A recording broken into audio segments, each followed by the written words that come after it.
Hello everyone, আসসালামু আলাইকুম। আশা করছি যে যেখানে আছেন সবাই খুব ভালো আছেন। আজকে আমি আপনাদের খুবই মজাদার একটি রেসিপি শেয়ার করতে যাচ্ছি। দেখুন এখানে কতগুলো বুটের ডাল আমি আগে থেকেই ভিজিয়ে রেখেছিলাম 2 থেকে 3 ঘন্টা। এখন এগুলোকে ব্লেন্ড করে নিচ্ছি আধা ভাঙ্গা করে। আপনারা চাইলে শিলপাটায়ও করে নিতে পারেন। এরপর চুলায় একটি কড়াই বসিয়ে তেলটা হালকা গরম হয়ে আসলে সেখানে এখন আমি ওই যে ডালটা ব্লেন্ড করে রেখেছিলাম ওই ডালটা অল্প অল্প করে দিয়ে দিচ্ছি। দেখুন তেলে ভেজে নিচ্ছি, দেখেই বুঝতে পারছেন কিভাবে ভেজে নিচ্ছি।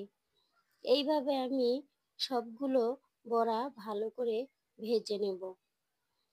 হালকা ভাজতে হবে, বেশি লাল করা যাবে না।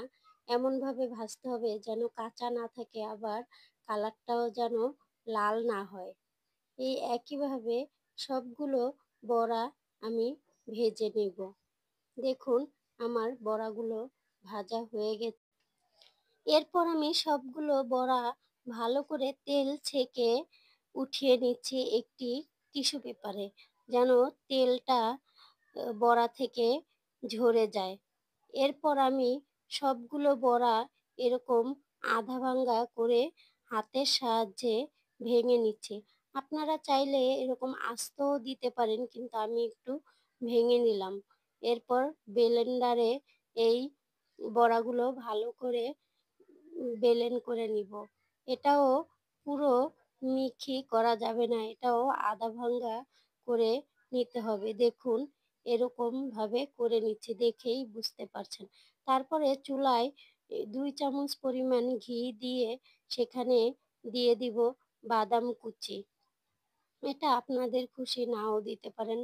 আমার ভালো লাগে তাই আমি দিয়ে দিলাম। বাদাম কুচিটা একটু ভাজা হয়ে গেলে সেই ব্লেন্ড করা ডালগুলো আমি দিয়ে দিচ্ছি। এখন এগুলো আমি ভালো করে ভাজতে থাকবো ঘিয়ে।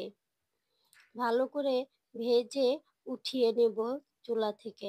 এরপর চুলায় একটি কড়াইতে দিয়ে দিব পরিমাণ মতো চিনি, যার যেরকম পছন্দ, এবং তারপরে দিয়ে দেব 1 কাপ পরিমাণ পানি, আর সাথে 2টি এলাচ এবং সামান্য পরিমাণ লবণ। এরপর আমরা রান্নায় যে জর্দা রংটা ইউজ করি সেই রংটা 1 চামচের 3 ভাগের 1 ভাগ দিয়ে দিচ্ছি। দিয়ে দেখুন যখন এই চিনির শিরাটা একটু সামান্য ঘন হয়ে আসবে, তখন সেই ডালটা যে ভেজে রেখেছিলাম সেই ডালটা দিয়ে দিচ্ছি এবং দিয়ে ভালো করে নেড়েচেড়ে মিশিয়ে নিচ্ছি। ভালো করে মেশানোর পর এখানে যে আমি 2টি এলাচ ইউজ করেছিলাম সে 2টি উঠিয়ে এখন আমি দিয়ে দিচ্ছি 3 টেবিল চামচ পরিমাণ গুঁড়া দুধ। এখন আমি এই গুঁড়া দুধটা ভালো করে নেড়েচেড়ে মিশিয়ে নিচ্ছি। ভালো করে নেড়েচেড়ে মেশানো হয়ে গেলে এরপর এখানে আমি দিয়ে দিব কিছু মোরব্বা কুচি, যেটা আমরা চাল কুমড়োর মোরব্বা বাজার থেকে কিনে খেয়ে থাকি। সেই মোরব্বা কুচিগুলো দিয়ে আবার ভালো করে নেড়েচেড়ে মিশিয়ে নেব।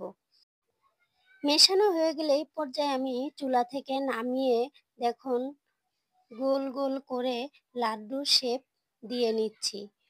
এটাকে আমরা লাড্ডু মিষ্টি বলে থাকি। আপনারা কি বলেন অবশ্যই কমেন্ট বক্সে কমেন্ট করে জানাবেন। দেখুন আমি এইভাবে শেপ দিয়ে সবগুলো লাড্ডু বানিয়ে গুঁড়া দুধে গড়িয়ে নিয়েছি। এখন দেখতে কতটা লোভনীয় হয়েছে এবং খেতেও খুবই সুস্বাদু ছিল। দেখুন ভেতরটা কি দারুণ হয়েছে। আমার ভিডিওটি যদি ভালো লাগে অবশ্যই কমেন্ট বক্সে কমেন্ট করে জানাবেন। আল্লাহ হাফেজ।